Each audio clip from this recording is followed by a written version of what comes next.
កុមារភៀសទឹកពីតំបន់ព្រំដែនទទួលបានការអប់រំឡើងវិញក្រោមការជ្រោមជ្រែងពីព្រះចៅអធិការវត្តប្រាសាទគោកចកកុមារដែលបានភៀសខ្លួនពីចំនួនប្រដាប់អាវុធនៅតាមបណ្ដោយព្រំដែនកម្ពុជាថៃហើយកំពុងស្នាក់នៅបណ្ដោះអាសន្នក្នុងខេត្តសៀមរាបត្រូវបានរៀបចំឲ្យទទួលបានការសិក្សារៀនសូត្រឡើងវិញក្រោមគំនិតផ្ដួចផ្ដើមរបស់ព្រះចៅអធិការវត្តប្រាសាទគោកចកនិងមានការចូលរួមបង្រៀនដោយស្ម័គ្រចិត្តពីសំណាក់លោកគ្រូអ្នកគ្រូដែលជាជនភៀសទឹកដូចគ្នា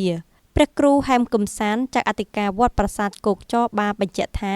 ចាប់តាំងពីថ្ងៃទី15ខែធ្នូឆ្នាំ2025មកព្រះអង្គបានរៀបចំឲ្យមានការបង្រៀនដល់កុមារភៀសទឹកនៅក្នុងបរិវេណវត្តក្នុងនោះសម្រាប់ថ្នាក់បឋមសិក្សាចាប់ថ្នាក់ទី1ដល់ទី6ត្រូវរៀបចំឲ្យរៀនផ្ទាល់នៅក្នុងបរិវេណវត្តដោយឡែកសម្រាប់ថ្នាក់អនុវិទ្យាល័យឡើងទៅព្រះអង្គបានជួយសម្របសម្រួលនិងដឹកជញ្ជូនសិស្សានុសិស្សឲ្យទៅចូលរៀនតាមសាលារដ្ឋដែលនៅក្បែរមណ្ឌលភៀសទឹកនោះអ្នកគ្រូហ៊ិនម៉ាលីគ្រូបង្រៀនភៀសទឹកមកពីស្រុកអន្លង់វែងបានដឹងថា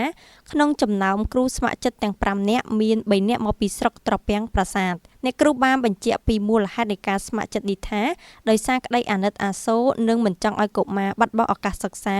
ស្របពេលដែលពួកគេត្រូវចាក់ចេញពីផ្ទះសម្បែងដោយសារការវាយប្រហារពីសំណាក់ទាហានថៃនៅតាមព្រំដែន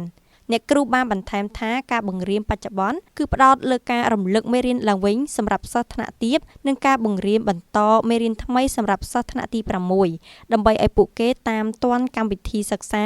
ព្រោះបវេសនការទើបតែចាប់ផ្ដើមបានរយៈពេលខ្លីប៉ុណ្ណោះអ្នកគ្រូក៏បានធ្វើការអំពាវនាវដល់សហគមន៍អន្តរជាតិសូមឲ្យជួយជំរុញទៅភាគីថៃឲ្យបញ្ឈប់សកម្មភាពឈ្លានពានលើទឹកដីកម្ពុជាជាបន្ទាន់អ្នកគ្រូបានសង្កត់ធ្ងន់ថាប្រជាជនកម្ពុជាចង់បានតែសន្តិភាពនិងការអភិវឌ្ឍជាពិសេសគឺចង់ឃើញកូនចៅជំនាន់ក្រោយទទួលបានការអប់រំខ្ពង់ខ្ពស់ដើម្បីកសាងអនាគតដ៏ភ្លឺស្វាង។